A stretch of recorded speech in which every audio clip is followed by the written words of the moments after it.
iniciar la sesión del día de hoy. En primer lugar, presentarme. Mi nombre es Eduardo Daniel Guamán Villavicencio y conmigo vamos a desarrollar el curso de Economía. Bueno, este curso tiene dos objetivos fundamentales. El primero, lógicamente, es que ustedes puedan ingresar a la universidad. Ustedes saben que el ingreso...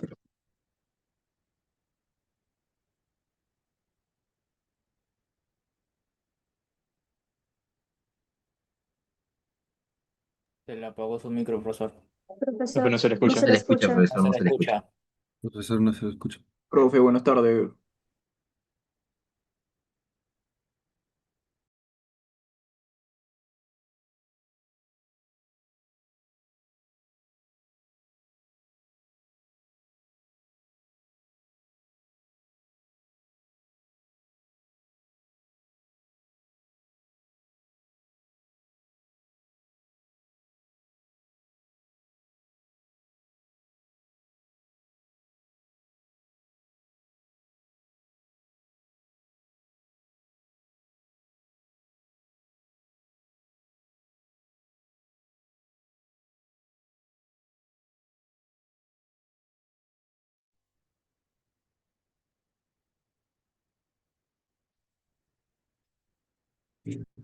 Hola. Hola, profe. Ahora sí se le escucha, profesor. Sí, ¿ahora sí? Ahora sí. Ya, correcto. Entonces, te estaba contando que el curso tiene dos objetivos. Uno es prepararnos para ingresar a la universidad, pero también queremos que se mantenga dentro de la uni. Ustedes deben de saber que prácticamente todas las carreras de la uni llevan por lo menos un curso de economía. Y claro, para que ustedes puedan mantenerse en la carrera, tienen que superar ese curso. Y se nota la diferencia entre aquellos que lo han llevado bien, que han hecho una buena base, y aquellos que no. Ahora,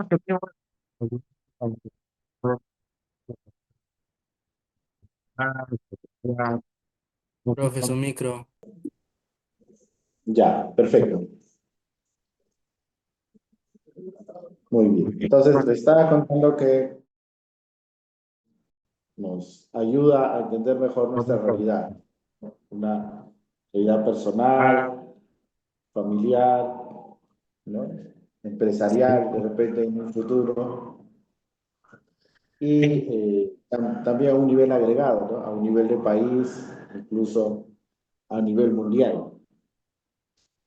Cuando nosotros, por ejemplo, hablamos de la pobreza, hablamos del desempleo, hablamos de la inflación, todo eso tiene que ver con la economía.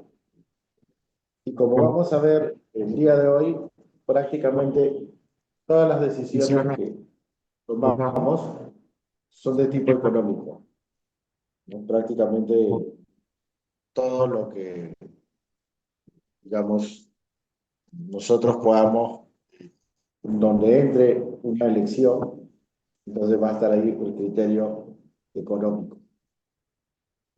Bien, entonces, dicho esto, vamos a iniciar, y bueno, también aprovechando para hacer un buen inicio de ciclo, con nosotros, sus profesores de la plan de humanidades, humanidades en general, ¿no? Pero bueno, economía fundamentalmente, estamos muy contentos de tenerlos aquí.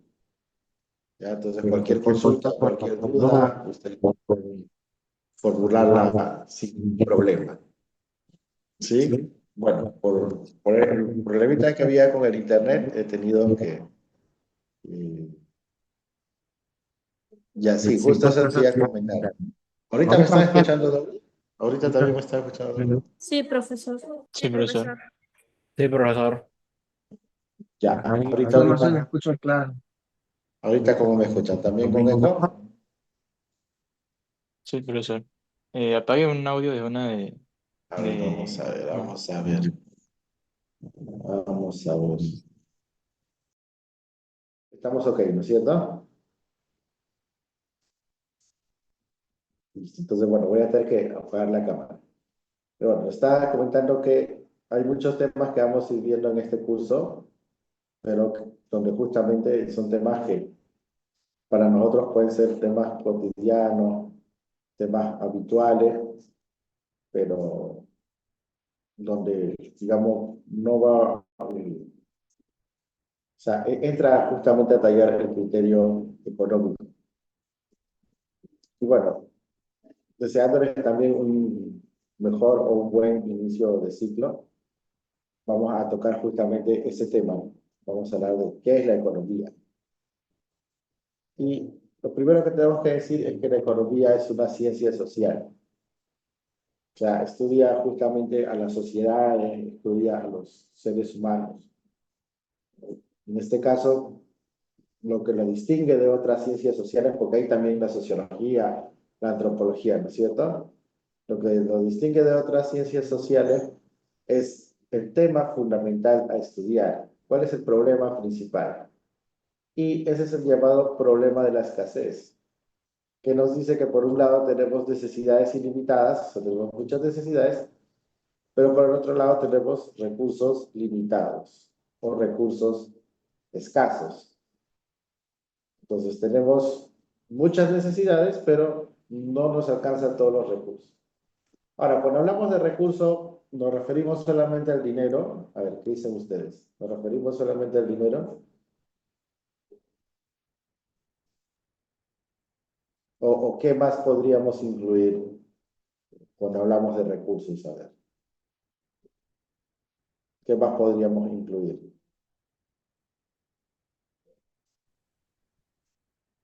Claro, por acá me dicen la comida, ¿no? Llega la hora de almuerzo, tengo hambre, necesito comer, la ropa, quiero salir a la calle, necesito vestirme, los recursos naturales, muy bien, los bienes y servicios. Entonces, el concepto de recursos es más amplio, ¿no es cierto? No se limita solamente al dinero. El dinero es un recurso muy importante, pero ¿para qué? Es importante para conseguir... Profesor, para que inicie la grabación. Sí, me van a disculpar porque, bueno, esto, a ver qué pasó acá.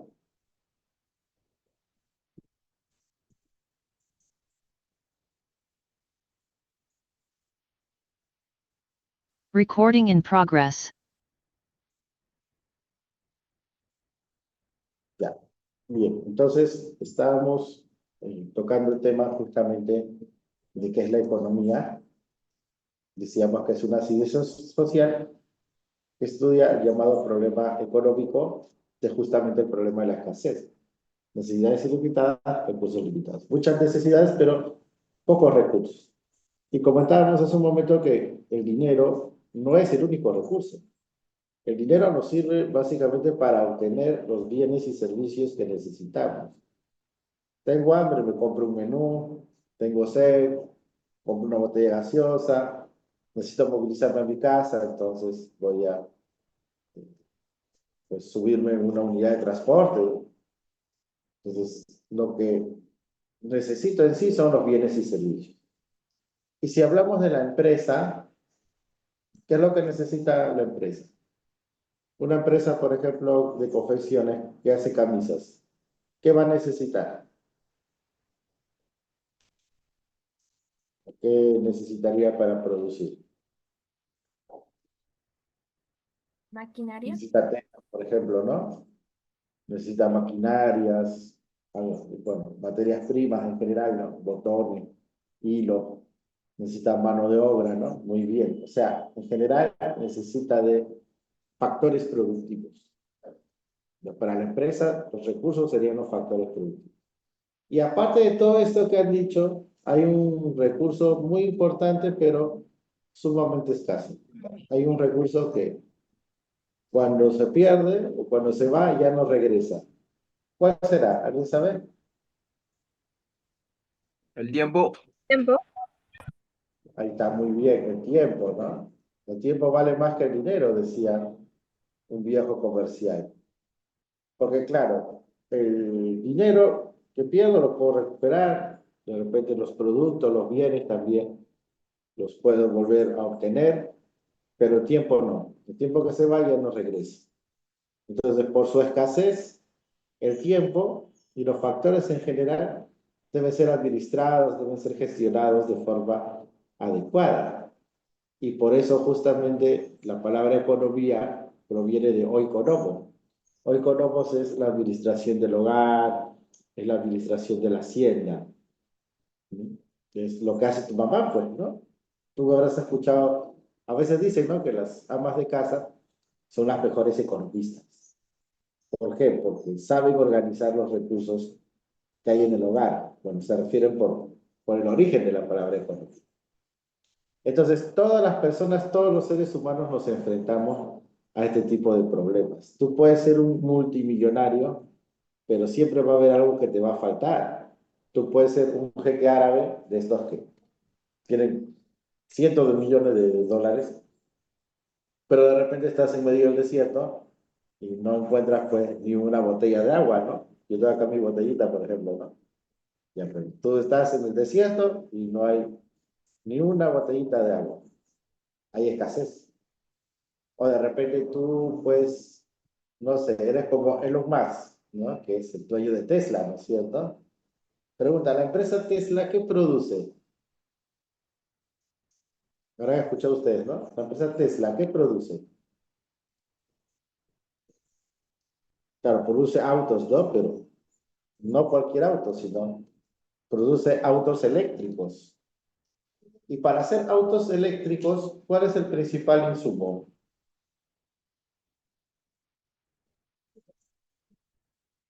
O sea, ¿qué materia prima necesito para hacer esos autos?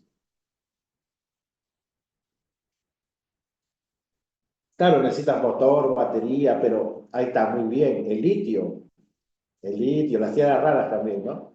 Pero sobre todo el litio. Pregunta, ¿y el litio dónde está? ¿Está en Estados Unidos donde queda Tesla? No, ¿no es cierto? Muy bien. Está en estas tierras, pues está en Argentina, está en Bolivia, está en Chile y está en el Perú. Entonces, este señor Elon Musk va a tener que venir por aquí a negociar, a adquirir, y, bueno, porque no lo tiene a disposición. Entonces, todos tenemos problemas económicos. Obviamente los problemas de los multimillonarios son diferentes a los de nosotros, ¿no? A veces para nosotros el problema es que un alumno me decía, profesor, si me compro una gaseosa, entonces ya no me alcanza para mi pasaje. En cambio, el problema de Cristiano Ronaldo es que o se compra dos autos más de lujo, o se compra una mansión, o se compra toda la isla, ¿no? Pero siempre vas a tener que escoger. La escasez te lleva a la elección. No puedo hacer todo lo que quiero, no puedo adquirir todos los bienes que se me da la gana, no puedo, pues la empresa, ¿no? Mi empresa no puede producir ilimitadamente, entonces hay que escoger. Y esa elección conlleva un sacrificio, porque escogeré alguna cosa y dejaré de lado otras cosas. Y ese sacrificio conlleva un costo de oportunidad. ¿Qué es el costo de oportunidad? Pero la teoría dice, ¿no? Es la mejor alternativa dejada de lado, o la mejor sacrificada. A ver, vamos a poner un ejemplo para que entiendas más fácil. Tú, por decir, hoy día has decidido estudiar, ¿no es cierto? Tú tenías varias opciones de cosas que podías hacer. Podías de repente irte a jugar, o quedarte en tu casa a dormir, o de repente, pues, alguno por ahí ir a trabajar o ayudar en algo y ganarse un dinero. O sea, tienes varias alternativas, ¿no? Como acá la que estás viendo del ejemplo. Pero de todas estas alternativas, has decidido estudiar. Este joven, por decir, ¿no? Decidió estudiar economía, su curso favorito. Y lógicamente lo demás es lo que sacrificó, es lo que dejó de lado. Entonces, según la teoría económica, cuando las personas toman decisiones, el criterio es maximizar la utilidad, ¿no? Si hablamos de las familias, vamos por acá, la familia, de los consumidores, de nosotros, el objetivo es la máxima utilidad. Pero ojo, en este caso la palabra utilidad no se refiere a la ganancia, sino que se refiere al bienestar. Tomarás la decisión o las decisiones que te generen más bienestar. Bienestar. En cambio, cuando hablamos de la empresa, ahí sí está clarísimo, ¿no? ¿Cuál es el objetivo de la empresa? Dígame ustedes, ¿tú haces empresa para qué? ¿Para perder o para ganar? Bueno, obviamente lo haces para ganar, ¿no? Muy bien. Entonces, si tú analizas como empresa,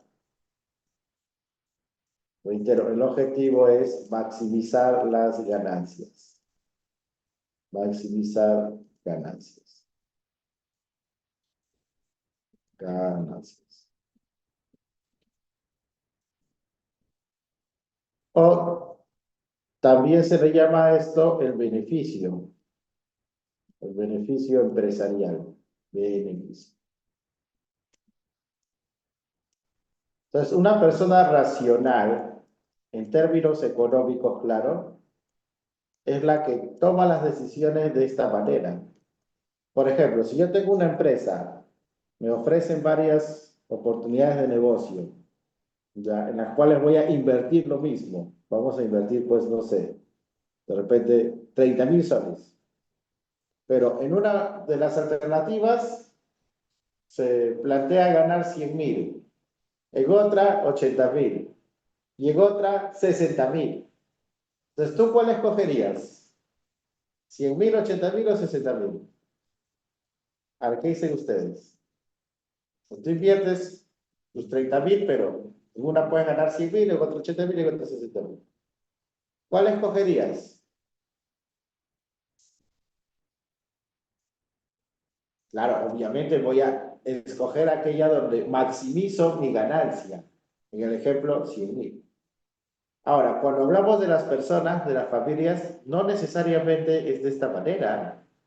Por ejemplo, cuando tú escoges una carrera, ¿no? Hay varios alumnos que me preguntan, profesor, ¿y qué debo hacer para escoger la carrera? Porque algunos me dicen que escoja la donde voy a ganar más, ¿no?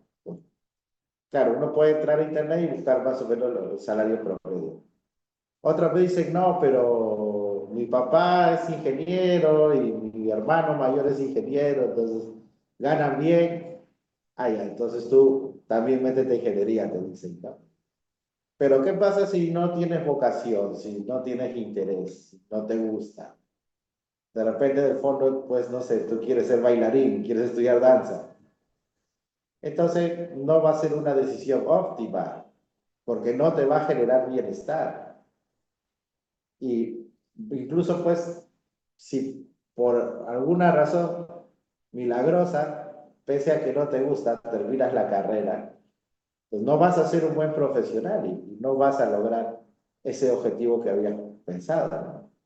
Entonces tú tienes que analizar allá. Obviamente tampoco pues quiero ganar poco, ¿no? Tengo que ver una carrera que me genere ingresos, obviamente, donde sea bueno y pueda ganar más, pero sobre todo que me genere bienestar.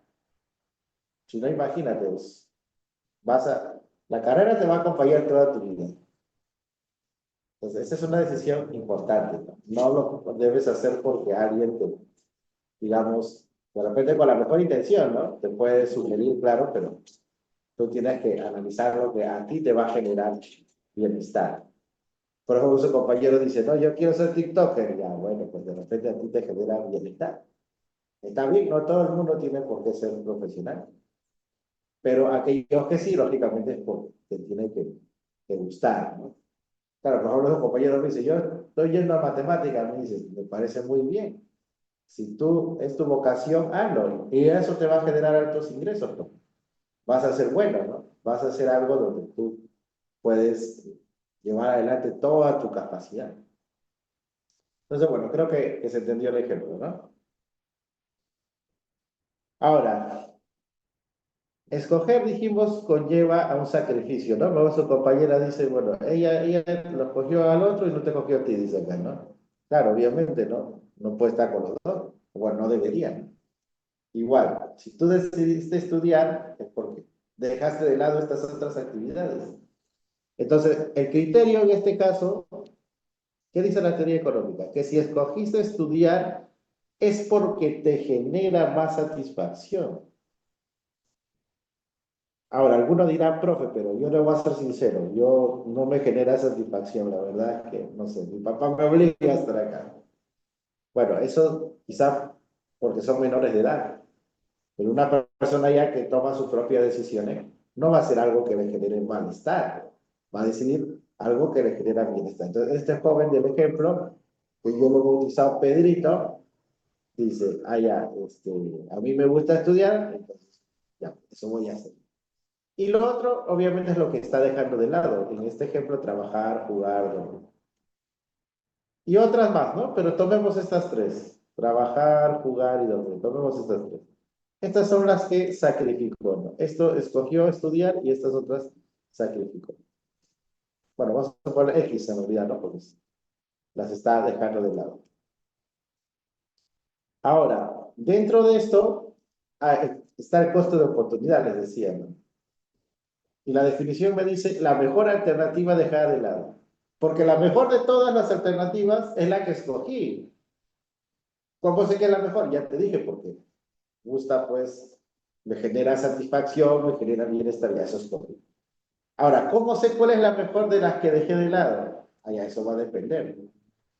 Porque mira, por ejemplo, acá en el salón hay un montón de personas, hay casi 200 personas, un poquito más. Si yo le pregunto a cada uno, ¿qué hubiera hecho en vez de venir a estudiar? Te apuesto que no todos te iban a dar la misma respuesta. Porque de repente su compañero que necesita dinero me va a decir que sí va a trabajar. O de repente su compañera que se había acostado tarde me va a decir, profe, yo me voy a dormir. O de repente su compañero que es medio gamer me hubiera dicho, ah, ya, yo me hubiera ido a jugar, ¿no? Si no venía a clases, no venía a estudiar, me hubiera ido a jugar. ¿Entiendes? O sea, no puede haber una sola respuesta. ¿Y por qué no puede haber una sola respuesta? Porque justamente a cada quien las cosas le satisfacen de diferente manera, ¿no? No podemos decir que para todos es igual. ¿Estamos claros hasta ahí? Ahora tú miras, profe, pero en el examen van a venir claves, pues no voy a marcar depende. Claro, pero en el examen te van a dar pistas. Por ejemplo, vamos a suponer que te dicen así, ¿no? Una pregunta, te dicen. Pedrito es un joven que le gusta mucho estudiar economía. Por tal razón, decidió asistir hoy a clase. Por hacer esto, él dejó de jugar, dejó de trabajar, dejó de dormir. Pues ya sabes cuáles son las alternativas, ¿no? Ya sabes cuál fue la elección también. Y luego te dicen, supongamos, ¿no? Te dicen así. Si a Pedrito le gusta más jugar que trabajar, pero prefiere trabajar a dormir, entonces prefiere jugar a trabajar, pero prefiere trabajar a dormir. Entonces, ¿cuál sería el costo de oportunidad de Pedrito? ¿Cuál sería la mejor de las que dejó de lado? Díganme ustedes. Pónganlo ahí en el chat en vez de estar hablando de los TikTokers. Si él, de todas las que dejó de lado, le brinda más satisfacción jugar, entonces muy bien, jugar sería su costo de oportunidad. Esto de acá sería la mejor que dejó de lado. Jugar sería el costo de oportunidad. ¿Estamos claros? ¿Se entiende la razón? Muy bien. O de otra manera más sencilla, ¿no? Si lo quieres ver de esta manera, puedes decir, si no hacía A, ¿cuál hubiera hecho, no? O sea, si yo no hubiera ido a estudiar, ¿qué hubiera hecho? Ah, me hubiera ido a jugar. Ah, ese es el costo de oportunidad, pues. Esa es la mejor, pero de la que estoy dejando de lado. Muy bien. Entonces, por eso yo les decía al principio de la clase que prácticamente todas las decisiones que tomas en tu vida son económicas. Porque en todas las elecciones hay un sacrificio. Por ejemplo, en la mañana te despertaste, allá. Te pusiste a pensar, ¿desayuno con mantequilla o desayuno con palta? O para venir acá, de repente saliste tarde. Dijiste, ¿me tomo el metropolitano o mejor me tomo una combi nomás? O voy caminando por último. Y así, ¿no? Siempre tienes que tomar decisiones que haces una cosa y dejas otra cosa. Ahora, ¿esto qué significa? La primera lección de esta clase. La primera lección para tu vida también. Esto significa que toda decisión tiene un costo, muchachos. Toda. Puede ser que no haya costo en términos monetarios, o sea, costos de dinero, pero siempre va a haber un costo de oportunidad. Por ejemplo, vamos a suponer que un amigo te invita al cine. Un amigo de repente ahora, pues, no sé, han conocido amigos. Un amigo te invita al cine. Pero de repente tú no tienes dinero. Le dices, oye, mira, yo no puedo ir porque no me alcanza la plata. Ahora, este amigo de repente es buena gente, ¿no? Y le dice, ya, mira, no te preocupes, vamos, yo pongo todo. Yo te pongo el taxi de ida, taxi de vuelta, yo te pago la entrada, te pago la canchita, la gaseosa, todo. Entonces, tú no estás poniendo ni un sol, ¿no es cierto? Ahora, yo les pregunto, si tú aceptas eso, ¿esa decisión tiene un costo o no? O sea, no estás pagando nada, todo va a ser gratis. Pero tiene un costo o no. Claro, su compañero dice, le acepto, ¿no? Claro, pero ¿con qué le vas a pagar?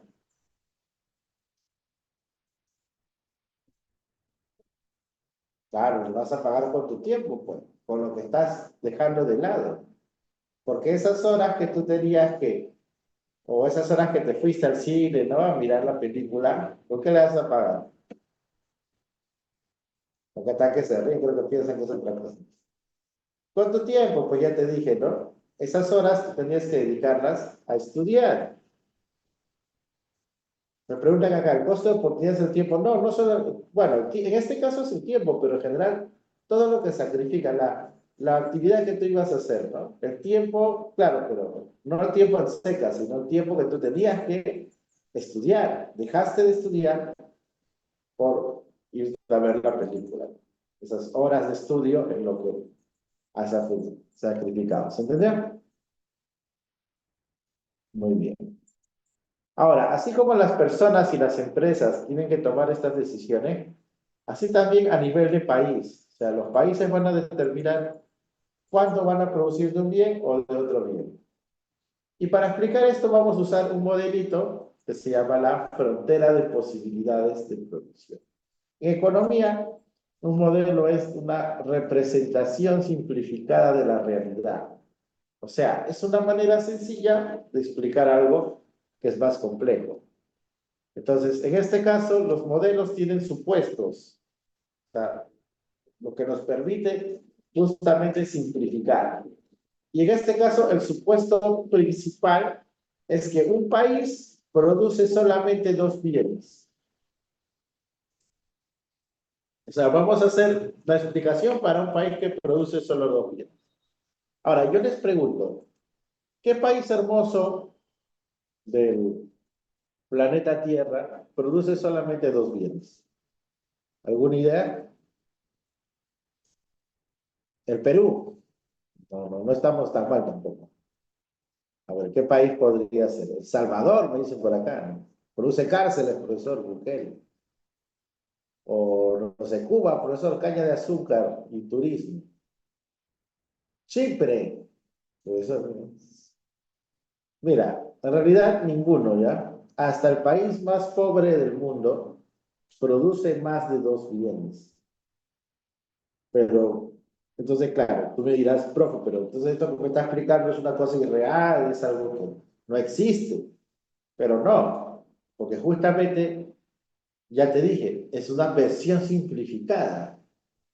Entonces, lo que te voy a explicar para un país y dos bienes, se cumple para los cientos de países y para los miles o millones de bienes que se producen en un año. ¿Sí? Ahora, en el ejemplo, lo que está en la PPT dice computadoras y automóviles. Claro, podemos tomarlo así. Aunque en el Perú no se producen ni computadoras ni automóviles, así que podemos llamar simplemente bien X por acá, y por aquí un bien Y.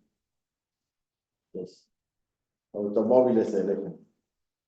Entonces, todos los puntos en este plano, ¿qué cosas son?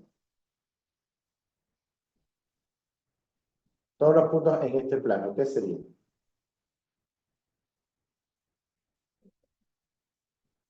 Serían pares ordenados, pues, ¿no? Son ordenadas. Por ejemplo, acá hay un punto A, ¿no es cierto? Hay un punto A con ninguna computadora y 300 automóviles. Por acá podría haber otro punto A', llamémoslo, que son 350 computadoras y 250 automóviles. Y así, ¿no? Acá hay un punto B, acá hay un punto B', a esto vamos a llamar B', etcétera, ¿no? Acá hay un punto C, etcétera. Y también hay otros, ¿no? Hay puntos que están por aquí abajo, esta letra G, hay otros que están por aquí arriba, esta letra H. O sea, hay una serie de puntos. Claro, en el caso del Perú, pues podría ser el oro, podría ser el cobre, podría ser las camisas, podría ser los muebles, en fin, lo que tú quieras. Entonces, bien X, bien Y.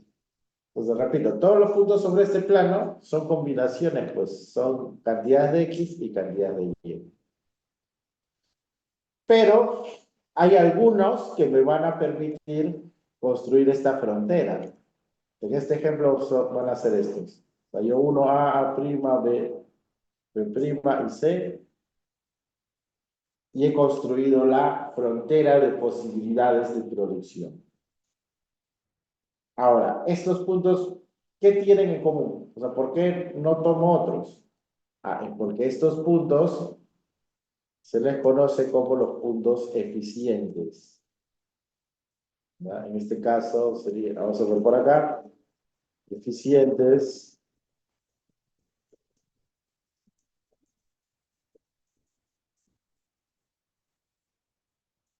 Y tenemos A', bueno, los que acabo de decir. Ahora, ¿qué tienen en común estos puntos? Es que en este caso la producción, estas combinaciones de X y Y, estas producciones, van a ser aquellas que se alcancen cuando el país produce al 100%. O sea, cuando utilizamos nuestros factores de producción, factores productivos al 100%. O dicho de otra manera, cuando se produce en pleno empleo. Has visto que acá en la 2 dice, hay pleno empleo. Se refiere a esto. A ver, pongamos un ejemplo facilito. Si nosotros estuviéramos en la producción eficiente, si nosotros estuviéramos en la frontera, entonces todas las fábricas del país estarían produciendo a plena capacidad. No habría fábricas paralizadas, fábricas abandonadas. Todo al 100%. Todos los trabajadores disponibles para trabajar estarían empleados. No habría desempleo involuntario. No habría gente que sí quiere trabajar pero no la contratan. No, todos estarían trabajando. Y todos los terrenos agrícolas estarían produciendo. No habría chacras abandonadas, no habría terrenos a medio producir. Entonces, si esto se diera, si produciéramos a plena capacidad, entonces alcanzaríamos el pleno empleo, alcanzaríamos los puntos eficientes, estaríamos en la frontera de posibilidades de producción. ¿Se entiende hasta ahí, muchachos? ¿Se capta? ¿Estamos claros? Ahora, ¿por qué se llama frontera? Porque la frontera divide dos zonas, ¿no es cierto? Dos zonas, dos áreas. Por ejemplo, una frontera de Perú y Bolivia ya va a dividir los dos países, ¿no es cierto? Ya, en este caso la frontera va a dividir lo que está por debajo y lo que está por encima. O sea, va a dividir lo que es ineficiente, o sea, lo que está aquí abajito, lo que es ineficiente, de lo que es inalcanzable, que es lo que está por aquí encima, ¿no? Lo que está en naranja. Por ejemplo, este punto de aquí, la letra G, acá dice, ¿no? Este punto G es ineficiente, dice, ¿no es cierto? Mira, es ineficiente. ¿Por qué dice que es ineficiente? Porque si tú puedes lograr más, ¿por qué lograrías menos? Quiere decir que no estás usando tus recursos a plena capacidad. Tú por decir, estás preparado para sacar 18 en un examen, pero sacas 10. Ah, fue porque de repente no organicé mi tiempo bien, no organicé mis materiales bien, de repente pues llegué tarde, ¿no? ¿Entiendes? O sea, no estoy operando a plena capacidad. Porque mira, si tú comparas, ya lo quieres ver por la parte formal matemática, ¿no? Si tú comparas el punto B con el punto G, en el punto B tenías 500 computadoras y 250 automóviles. O sea, tú como país estás en capacidad de producir esto. Pero en el punto G estás produciendo solamente 350 automóviles, o perdón, 350 computadoras y 150 automóviles. O sea, no estás en tu plena capacidad. Ahora, por otro lado, el punto inalcanzable, ¿por qué se llama así? Porque ya está fuera de tu capacidad. O sea, para poder alcanzar este punto H, tendrías que hacer más de los dos, ¿no? Más computadoras y más automóviles. Pero no se puede, porque ya estás justamente en tu límite. Ahora, por acá me preguntan, profesor, ¿el costo de oportunidad entonces es una decisión o elección basada en el máximo provecho-beneficio? Claro, ese es el criterio, ¿no? Maximizo mi bienestar si soy persona o maximizo mi ganancia si soy empresa. Entonces, escojo algo, sacrifico otra cosa. Pero el costo de oportunidad, como tal, ya lo dijimos, es lo que estoy sacrificando, ¿no? La mejor, pero de las que dejé de lado. Ya la pregunta que me hacen aquí por interno. Luego hay otra pregunta, dice, profesor, si la producción fuera ineficiente, ¿generaría inflación? No, no necesariamente. No necesariamente. Eso vamos a comentar después, pero no. Al contrario, ¿no? A veces se genera inflación cuando la producción se quiere salir de la frontera. Eso lo vamos a ver después. Ahora, yo les decía que el criterio de costo de oportunidad está presente aquí. ¿Por qué? Porque mira, supongamos que estamos en este punto que dice B. O sea, el país produce 500 de X y 250 de Y. Entonces, como país queremos incrementar la producción. Queremos ahora que se produzcan 700 computadoras, ya no 500. Entonces pregunta, si estás en la frontera, estás en el punto B, y quieres incrementar la producción de computadoras, entonces ¿puedes seguir produciendo la misma cantidad de automóviles o menos? Menos, ¿no? Es como que yo quiero pasar de este punto B a B', ¿no? Quiero incrementar la producción de computadoras. Entonces tendré que sacrificar la producción de automóviles, pues. Para hacer 200 computadoras más, dejo de hacer 100 automóviles, sacrifico. Ese es mi costo de oportunidad. ¿Se entiende? O sea, más de uno es menos del otro. Si te das cuenta, en la curva, cada vez que aumenta uno, el otro disminuye. Ahora, por acá me preguntan, profesor, ¿y el punto inalcanzable? A ver, ya lo dijimos, ¿sabes? Pero vamos a repetirlo para que todos presten atención. El punto inalcanzable es ese que está afuera. Bueno, todos los que están afuera. Un ejemplo sería el punto H. Pero en sí, son todos los que están afuera. ¿Por qué? ¿Por qué inalcanzable? Porque la frontera justamente es mi límite. Como que ya estoy usando todo lo que tengo al 100%, todos mis recursos, mi personal, mi maquinaria, mi terreno, las industrias. Todo se está produciendo a plena capacidad, pero no puedo llegar a eso. Ahora, lo que sí es cierto es que lo que hoy es inalcanzable, mañana podría ser alcanzable. O sea, el país podría incrementar su capacidad productiva y hacer que esto ahora esté por aquí. Eso se llama expansión de la frontera, cuando aumenta la frontera. Esto puede pasar, ¿sí? Correcto, puede pasar. Pero ¿por qué pasaría? Pasaría porque mejora la tecnología. O sea, una mejor tecnología permite que tu productividad se eleve, o sea, que con lo que tienes puedas producir más. Pues más tecnología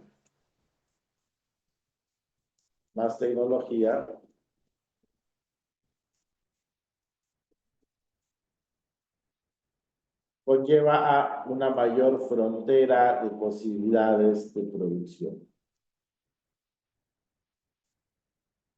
El famoso crecimiento económico, ¿habrás escuchado ese término?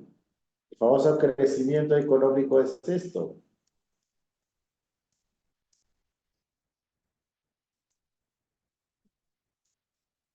Un ejemplo de esto sería China, la República Popular China.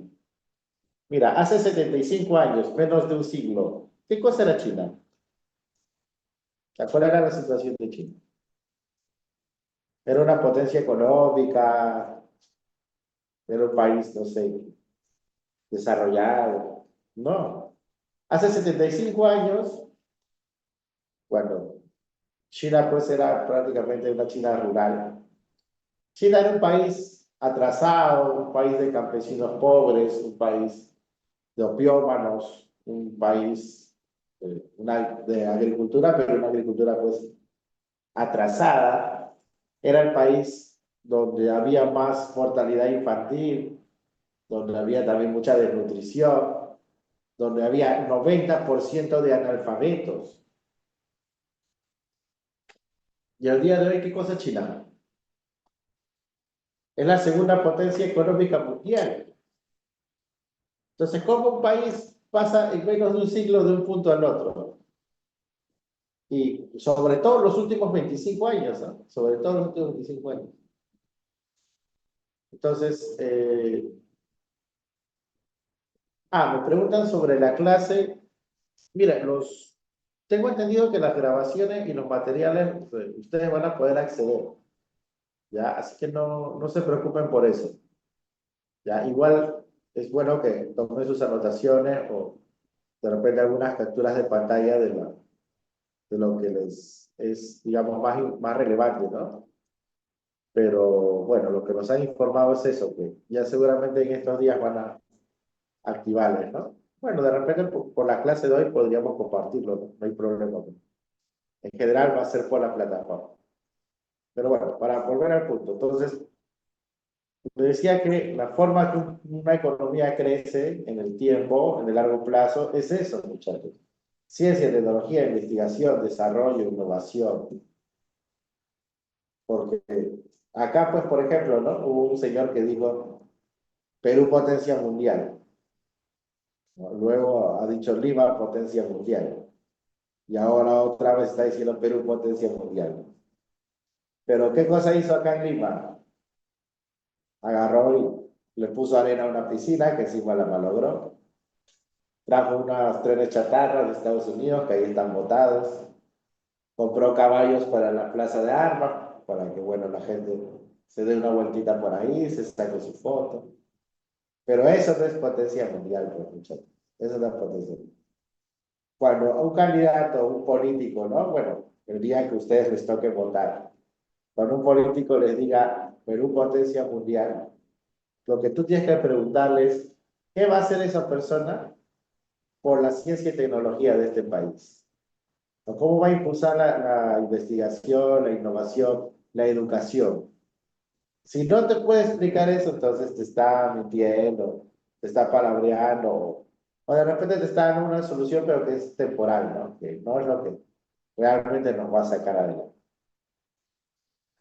Y bueno, para ir terminando, vamos a hablar sobre la división de la economía. Mira, la economía se divide en dos, positiva y normativa. La positiva describe y explica los hechos económicos, la normativa plantea alternativas de solución. O dicho de manera más sencilla, la positiva lo que es, la normativa lo que debería de ser. Por ejemplo, tú lees una noticia que dice, la pobreza del Perú asciende a 27.5%. ¿Eso sería un ejemplo de economía positiva o normativa? Dicen ustedes. La pobreza del Perú equivale a 27.5%. Ese es un ejemplo de positiva o normativa. A ver, póngalo a la derecha, muchachos, póngalo. Claro, muy bien. Positiva, ¿no? Eso es un ejemplo de positiva. Ahora, si la noticia te dijera que para reducir la pobreza hay que aumentar programas sociales, entonces, ¿qué sería? Claro, muy bien, normativa. Eso sería lo que hay que hacer. En un caso solo te está diciendo, hay tanta pobreza, lo que es, ¿no? En otro caso, la solución que habría que dar, lo que hay que hacer. Ahora, dentro de economía positiva tienes economía descriptiva y tienes teoría económica. La economía descriptiva tiene que ver básicamente con los datos, o sea, justamente describe los hechos económicos. Ese dato, ¿no? 27.5% sería economía descriptiva. Ahora, ¿cuál es la entidad que en nuestro país brinda oficialmente los datos? O sea, ¿cuál es la entidad que te va a dar los datos de desempleo, de pobreza, de inflación o de crecimiento económico? Ahí está, muy bien, el INEI. Y pregunta, ¿qué significa INEI? ¿Qué significa INEI?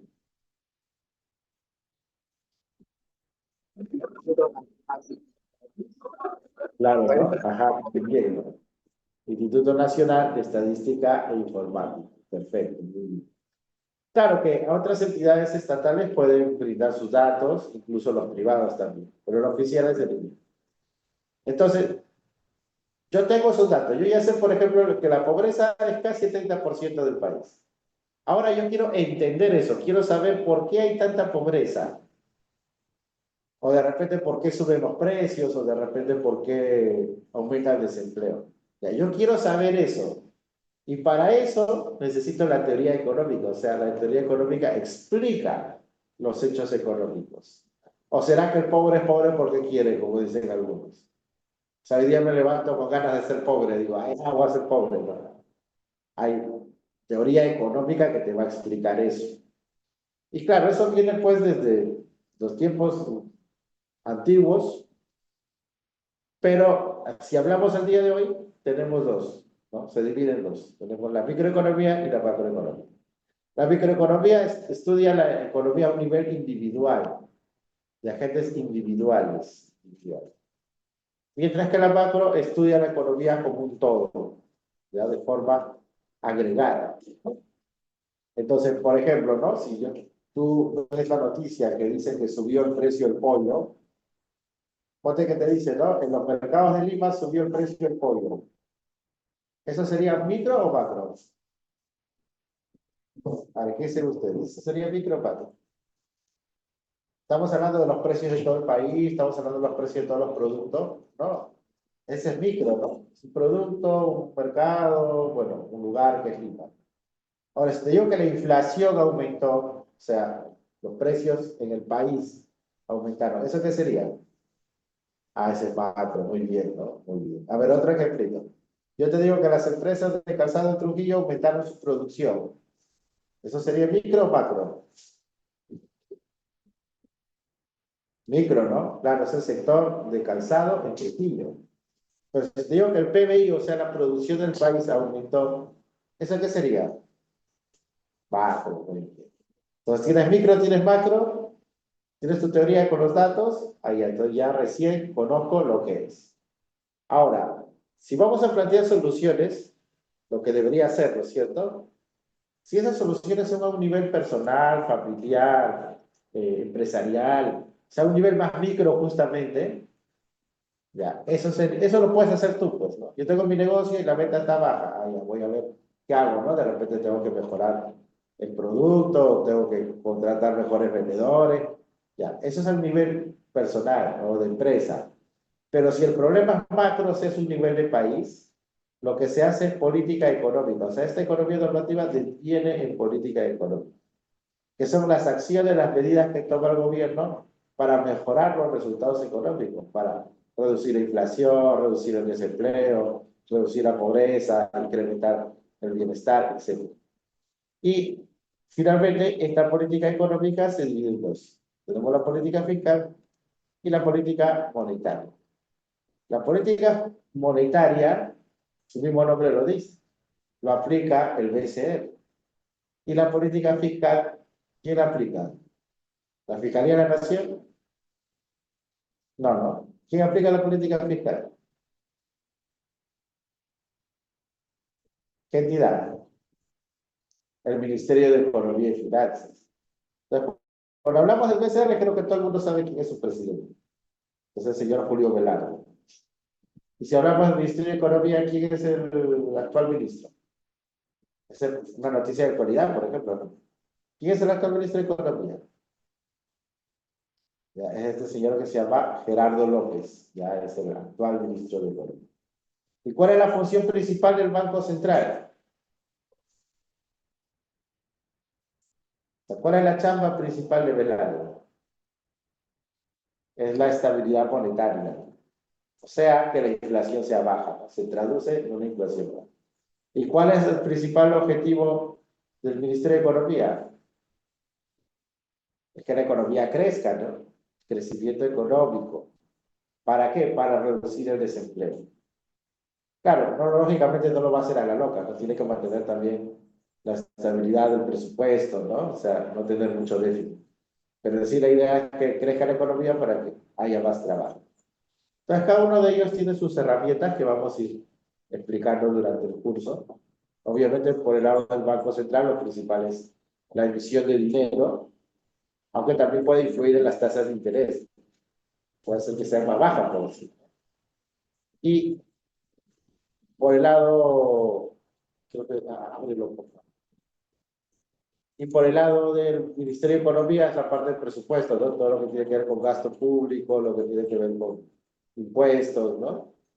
Los impuestos como ingresos del gobierno y el gasto público como egresos del gobierno. Pero bueno, todo esto vamos a ir desarrollando. Bien, ¿alguna consulta antes de terminar? Entonces creo que el Profesor, material aparte de todavía no lo tiene. ¿Estamos claros? la economía positiva, se dividía en economía descriptiva y la otra parte. Sobre la economía positiva, no. Sí, la economía positiva se dividía en economía descriptiva y la otra, ¿cuál era los? La teoría económica, ¿no? Mira, este cuadrito de acá. Ya tienes la economía descriptiva, que son los datos, y la teoría económica. Y dentro de la teoría económica está micro y macro, ¿no? Lo otro ya sería la normativa. La teoría económica plantea los modelos. Claro, o sea, la teoría económica es para que tú entiendas lo que está ocurriendo, ¿no? Y para eso, claro, utiliza modelos, utiliza algunos, digamos, esquemas, también plantea ciertas leyes económicas, ¿no? O sea, son ¿Y formas de cómo explicar debería, esa realidad. y cómo debería ser la economía? No, pero todavía la teoría económica está en el campo positivo, o sea, en lo que es. O sea, también te va a explicar cómo está funcionando. Cuando ya queremos ver lo que debería hacer, esa es la normativa. Pues les ponía el ejemplo, ¿no? Pobreza 27,5, economía descriptiva, positiva, ¿no? Descriptiva. No sé, la teoría marxista sobre la pobreza, ya, esa es teoría económica, positiva. Ahora quiero ver, ¿qué hago para reducir la pobreza? Ah, ya, ese sería normativo. Es un ejemplo, claro. ¿Sí? ¿Se entendió mejor? Es una explicación de la economía positiva en la Claro, o sea, tú necesitas, claro, aquí también podríamos, interesante pregunta, ¿no? Aquí como que podríamos poner una flechita aquí también, ¿no? Porque claro, tú tienes que saber cómo está el paciente para que le puedas recetar una solución, ¿no? Imagínate que tú fueras al médico y el médico te mirara y te dijera, ya, tómate esto de frente, ¿no? Sin preguntarte nada. No, pues el médico te pregunta, ¿no es cierto? Recoge datos. Ay, pues, no sé, estoy tosiendo a cada rato. Ay, ay, ¿cada cuánto? ¿Cada media hora? ¿Cada 10 minutos? Y si no, te manda a hacer unos exámenes, ¿no? Unos análisis. Ay, ya, entonces ahí tiene datos, ¿no? Ahora, esos datos con su conocimiento, él lo junta, recién conoce el estado del paciente y luego te dice, ay, ya, mira, ¿sabes qué? este tratamiento vamos a hacer, ¿no? Para solucionar tu problema de salud. Ya, igualito es. Primero hacemos como decir un diagnóstico, explicamos la situación y luego planteamos soluciones. Gracias. Correcto. ¿Alguna otra consulta?